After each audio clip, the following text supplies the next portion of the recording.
श्रीगुरुभ्यो नमः। हरि ओं शुक्लांबरधरं विष्णुं शशिवर्णं चतुर्भुजं प्रसन्नवदनं ध्यायेत् सर्वविघ्नोपशान्तये। अगजाननपद्मार्गं गजाननमानुषम् अनेकदन्तं भक्तानां एकदन्तम् उपास्महे।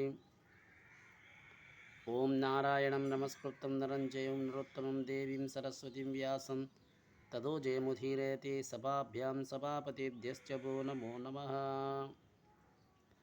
పార్వతీ పరమేశ్వర సభకు నమస్కారం. ఈరోజు శ్రీ స్కంద పురాణం అయిన రెండో ఉదయ అయిన వైష్ణవ కాండము నుండి పురుషోత్తమ క్షేత్ర మహాత్యం 16వ భాగము 23 అధ్యాయం స్వాగతం. నారదుడిట్లా పలికును: ఓ ద్వారపాలక, ఇతడు రాజఋషి అగిరి ఇంద్రదమ్య మహారాజు, గొప్ప యశస్వి గలవాడు, సర్వభౌముడు, విష్ణు భక్తులు ఉత్తముడు, బ్రహ్మను చూసుటకు వచ్చును. నీవు అనుమతించినచో బ్రహ్మ వద్దకు వెళ్ళును అని నారదుడు పలకగా,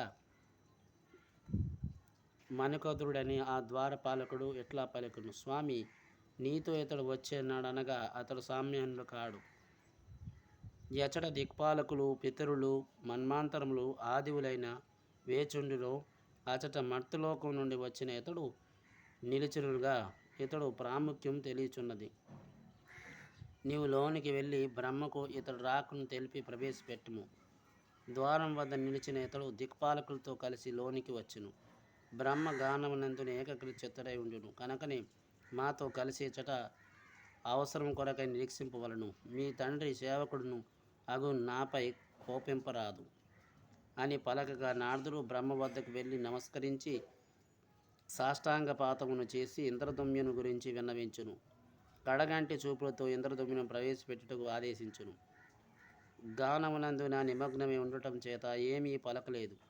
దివ్యమైన గానమునందున సంగీతమును కుతాలంతో కలిగిన మనస్సును తెలుసుకొని నారదుడు నుపతుడైన ఇంద్రదమ్యును చాలా సేపటి నుండి వేచి ఉన్న ఇంద్రులతో పాటు ప్రవేశపెట్టును. జగత్తుకు సృష్టించిన బ్రహ్మను దూరం నుండి చూసి దారుమయోగుని విష్ణువుని భావించును. మెల్లమెల్లగా సమీపించి చేతులు జోడించి నమస్కరించును. స్తోత్రించుచు తొట్రపడుచుచు ముందుకు వెళ్ళి నారదుని ఆదేశం కొద్దీ దూరంలో నిల్చును. బ్రహ్మ విష్ణువుని గురించి పాడిచున్న పాటను వినిచు ఒక క్షణం మాటలు రాక ఊరుకుంటును. ఇరుపక్కల సావిత్రి శారదలు వింజమారులు లేచుచుండగా పవిత్రమైన వేదములను స్వచ్ఛంగా రూపం ధరించి గానం చేయుచుండును. కళా, కాష్టం, నిమస్యం మొదలైన విభాగములు లేక యుగములు గడిచిపోచుండును. ఎవరు లోకమునందున ఉన్నవారికి వ్యాధులు ఆదులు కలవో, మన్మాంతర యుగములో ప్రవర్తములకు కల్పములకు గడిచిపోవుట తెలియదు. గీతమును పూర్తి అయిన బ్రహ్మ చిరునవ్వు నవ్వుతూ ఇంద్రదమ్యునితో ఎట్లా పలుకును: మహానుభావ, అగు ఇంద్రదమ్య, నీవు భగవంతునికి సాక్షాత్తిష్టుడువు. ఇతరులు దుర్లభమైన ఈ సత్యలోకం తెలుసుకోలేగా గలిగితివి. తమ కాలుష్యములన్నీ కూడా పోగొట్టుకుని మునులిచ్చటకు వచ్చుటకు ప్రయత్నించుచు తపోనిష్ఠులై కల్పాంతరం వరకు వేచిచుండురు. 14 లోకమునందునున్న సకల ప్రాణులు, చైత్యం మొదలైన విచిత్రములకు ఇది ఆశ్రమ స్థానము. రాజు తన వద్దకు వచ్చిన కారణం మనకు తెలిసినను అతడుకు తగిన గౌరవం ఇచ్చట మిక్కిలి ప్రీతితో ఎట్లా అడిగును: ఏ పనికైనా ఇచ్చటకు వచ్చేతివి? నీ మనసునందు ఉన్నది చెప్పుము. నన్ను చూసిన తర్వాత నీకు తీరని కోరిక ఏమి ఉందా? నువ్వు దేన్ని కోరుచున్నావు తెలుపుము. ఇంద్రదమ్యుడు ఎట్లా పలుకును: ఓ భగవాన్, నీవు సర్వంతర్యామి, నీకు తెలియనిది ఏది గలదు? ఆయన్ను నన్ను ప్రశ్నించుటకు, నాపై దయా చూపుటము, నీ ఆజ్ఞను తలదాల్చి నీ కుమారుడకు నారదుడు చెప్పినట్లు 1000 యాగములు పూర్తి చేసి తిని పిమ్మట భూతము భవ్యములైన ప్రభు అయిన స్వామిని నీ దయవలన దారిమయ రూపాన్ని చూడగలిగితిని. ఆ స్వామి కొరకై ఇచ్చటకు వచ్చి తిని. స్వామి కొరకై నేను నిర్మించిన ప్రాసాదాన్ని నీవు ప్రారంభించవలను. నీవు వచ్చి జగన్నాథుని ప్రతిష్ఠించినచో నీ అనుగ్రహం సఫలమగు. దీని కొరకై నేను నారదునితో కలిసి నీ పాదకములను దర్శించుటకై ఈ లోకం వచ్చి తిని. నాపై దయచూపుము. నీవే జగన్నాథుడవు. స్వామికి నేనే భేదం లేదు. స్థాపింపబడినవాడువు, స్థాపించేవాడువు, తెలుసుకోదగిన వాడువు, తెలుసుకొన వాడువు కూడా నీవే. జైమిని ఎట్లా పలుకును. ఈ విధంగా ఇంద్రదమ్యుడు పలుకులు దుర్వాస మహాముని బ్రహ్మకు సాష్టాంగంగా నమస్కరించి చేతులు జోడించి జగద్గురు అయిన బ్రహ్మతో ఎట్లా పలుకును. స్వామి, మీ ద్వారపాలకులు అడ్డగించడ చేత లోకపాలకులు పితరులు మన్మాంతర అధిపతులు చాలా కాలం నుండి దీనుల వలె వేచి ఉండేదేరు. నీ పాదకములను దర్శించుటకు వారికి ఆజ్ఞాపింపుము. దూర్వాసుడు పలికినది విని బ్రహ్మ నవ్వుచు వారి గురించి మాట్లాడుతూ, ఇది సమయం కాదు.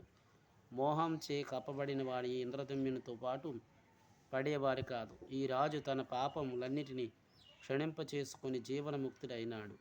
నా నుండి 5వ వాడు వైష్ణవుడు, విష్ణువునందున మనస్సు నిలిపేవాడు, వీరి సుఖం అనుభవించుటకు కర్మమును ఆచరించేవాడు. ఇచ్చటకు వచ్చుటకు దేవతలు తపస్సు చేయుచుండును. నా అనుగ్రహం వల్ల నన్ను అర్చించుటకు వచ్చారు. అయినప్పటికీ నీవు అభ్యర్థించితివి కనుకనే వారు లోపలకు వచ్చుదురు అని చెప్పగా దేవతలు లోనికి ప్రవేశించారు. బ్రహ్మకు దూరం నుండి నమస్కరించి గాయకుల సమీపానికి బ్రహ్మకు చేతులు జోడించి నమస్కరించుచు మాట్లాడుచున్న ఇంద్రదుమ్మిని చూశారు. ఆ లోకపాలనకు కడగంటి చూపులు అనుగ్రహించి ఇంద్రదుమ్మితో సాధారణంగా ఎట్లా పలుకును. ఓ రాజా, నువ్వు స్వామి కొరకై ప్రాసాదాన్ని నిర్మించుటకు నిజమే, కానీ ఇప్పుడు నీ రాజ్యం కానీ నీ సంతానం వారు కానీ లేరు. ఇచ్చట గీతములకు వినుటి అందున చాలా కాలం గడిచిపోయినది. 71 మహాయుగముల మన్మాంతరం గడిచిపోయినది. నీ వంశము అంతరించినది. కోట్లాది రాజులు గతించారు. స్వామి ప్రాసాదం 2 మాత్రమే మిగిలినవి. ఇప్పుడు రెండో మనువగిన స్వరూచిని మన్మాంతరం నడుచున్నది. నీవు నా సమీపమున ఉండిచే ముసలితనము మరణం కలగలేదు.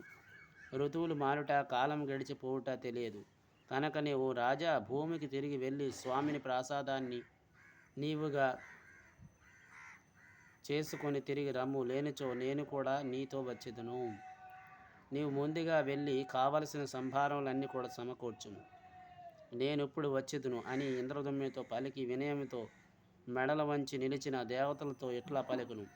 చేతులు జోడించి తోట్రపడుచు తన పాదములపై చూపులు నిలిపిన వారితో స్నిగ్ధం గంభీరంగా వాక్యులతో, దేవతలారా, మీరందరూ కలిసి ఒకమారు ఇచ్చటకు ఎలా వచ్చారో మీ కోరిక నేనేమి చేయగలను చెప్పవలసింది. జైమిని ఇట్లా చెప్పును అని బ్రహ్మ పలగ్గా దేవత తమ ఆందోళన నెమ్మదిగా మిక్కిలి సంతసించి అందరూ భగవంతుడైన పితామహునితో ఎట్లా పలికారు. ఓ దేవ, పూర్వం మేము ఆరాధించిన నీల రూపం కలిగిన స్వామి అంతర్ధానమై ఇప్పుడు దారిమయ దేహంతో ఎట్లా ఆవిర్భవించును. ఇంద్రదుమ్యుడు యోగములు పూర్తి చేసినంతనే స్వామి అజట ఆవిర్భవించుటకు కారణము మీ నుండి తెలుసుకున్నటకు వచ్చితిమి. ఇతడు మేము ఆరాధించుటకు ఇచ్చటకు ఎట్లా రాగలను అని దేవతలు ప్రశ్నింపగా పద్మాసురుడైన బ్రహ్మ ఇట్లా చెప్పును. ఇది రహస్యం. పూర్వం ఎవరిని చెప్ప ఉండలేదు. మీరు ఈ విషయాన్ని తెలుసుకున్నటకు చాలా కాలం నుండి ఉత్సుకతో ఉన్నారు కనుకని మిక్కిలి రహస్యమైగో దీన్ని మీకు చెప్పుదును. నా జీవితం పూర్వార్ధం అంటే స్వామి శ్రీ పురుషోత్తమ క్షేత్రమునందున నీలమణి రూపంగా ధరించనుండును. ఇప్పుడు నా జీవితము ద్వితీయార్థం ప్రవేశించినది. శ్వేతవరా కల్పమునందున స్వయంభూ మనువు ఒక కాలం గడిచినది. నా ద్వితీయ ఆయుర్ధానంలో మొదటి దినం యొక్క ఉదయనిధి దారుమయ రూపం ధరించి స్వామి లోకములకు మధ్య ఉండే ఆయు ప్రమాణాన్ని లెక్కించుచుండును. నా ఆత్మ ఆ భగవంతుడే, నేనే ఆ స్వామిని. ఈ చరాచర జగత్తు యందున మేమే కానది ఏదీ లేదు. పాల సముద్రమును మధ్య శ్వేతదీపంపై ఆదిశేషునిపై యోగ నిద్రనందు ఉండేవాడు పురుషోత్తముడు. అతడే ప్రపంచానికి నాకు మూలం. అతడే శరీరంపై ఉన్న రోమములకు కల్పద్రవ్యం వలె పేరు. వాటికి శంఖ చక్రములు చిహ్నములుండును. వాటిలోనిదే ఈ వృక్షం. స్వామి చైతన్యంచే కూడినది. స్వయంగా సముద్రము పడినది. ముల్లోకాలు అందున్న భోగములు అనుభవించుటకై స్వామి ఈ దారుమయ రూపాన్ని ధరించును. వేలాది జన్మలో భక్తితో స్వామిని ధ్యానించుదురు. ఘోరమగ సంసారం నాశనం చేయుటకు స్వామికి ప్రార్థించితిని. మరలా సృష్టించుటకు అలసిపోయిన మనసు గలవాడై కర్మలన్నీ నశించి లోకమును ముక్తి పొందుట కొరకై ధారణ, ధ్యానం మొదలైన కష్టమగు పనులు చేయని వారికి కూడా మోక్షం నిచ్చుటకు కొరకై స్వామి అవతరించును. ఈ క్షేత్రం స్వామి శరీరం. దీనియందు సందేహం లేదు.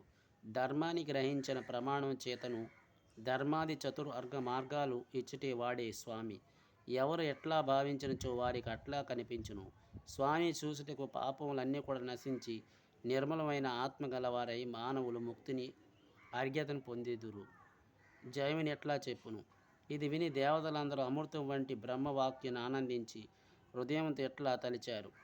అచిరకాలం నిలిచి దేవత్వం వదిలి భూమికి వెళ్ళి నియమాలతో ఈ క్షేత్రంలో స్వామిని ఆరాధింపుము. ఆనందంచే విరిచిన ముఖం గల దేవతలు చూసి బ్రహ్మ ఇంద్రదుమ్మునికి అనుగ్రహించుటకు స్వామి ప్రత్యక్షమయ్యను. అచట ప్రతిమ నాంతట తానే మాట్లాడును. భక్తివత్సలకుడు స్వామి పెక్కి వరములిచ్చును. ఇంద్రదుమ్ముడు నిర్మించిన ప్రాసాదమునందుని స్వామిని ప్రతిష్ఠించకు నేను అచటకు వచ్చేదను. మీరు కూడా అచటకు రావలేనని, ప్రతిష్ఠ చేయుటకు తగిన వస్తువులు ఏర్పాటు చేయుటకు ఇంద్రదుమ్ముడు ముందే వెళ్ళునని, మీరు కూడా అచటకు వెళ్ళి సాయం చేయవలనని. ఇప్పుడు మొదటి మన్వంతరం గడిచినది.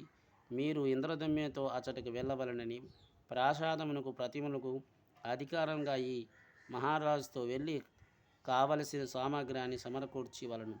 ఇతరు సంతతి కూడా భూమిపై లేదు కనుకనే పద్మనిధిని తోడుగా ఇచ్చే పంపుదును. స్వామిని ప్రతిష్ఠించటకు సమస్త వస్తువులను సమకూర్చుటకు అతడు సాయం చేయును. ఇంద్రదుమ్ముడు మిక్కిలి ఆనందించి కర్మ సంబంధమైన విధిని చూసి మిక్కిలి ఆశ్చర్యం పొంది బ్రహ్మకు నమస్కరించి అతడి ఆజ్ఞను శిరసావించి దేవతలు కలిసి బ్రహ్మ అనుమతితో భూమికి దిగవచ్చును. ఇది స్కంద పురాణం అంతర్గతంగా రెండోదైన వైష్ణవకాండం పురుషోత్తమ క్షేత్ర మహత్యం 16వ భాగం 23వ అధ్యాయం సంపూర్ణం. మంగళం కౌశలేంద్రాయ మహానీయ గుణాత్మనే చక్రవర్తి తనూజాయ సర్వభౌమాయ మంగళమా కాంతాయ కాంతాయ కామ్యప్రదాయనే శ్రీగిరీశాయ దేవాయ వల్లినాథాయ మంగళం. సర్వం శ్రీ మామేశ్వర పాదపద్మార్పణమస్తు. స్వస్తి.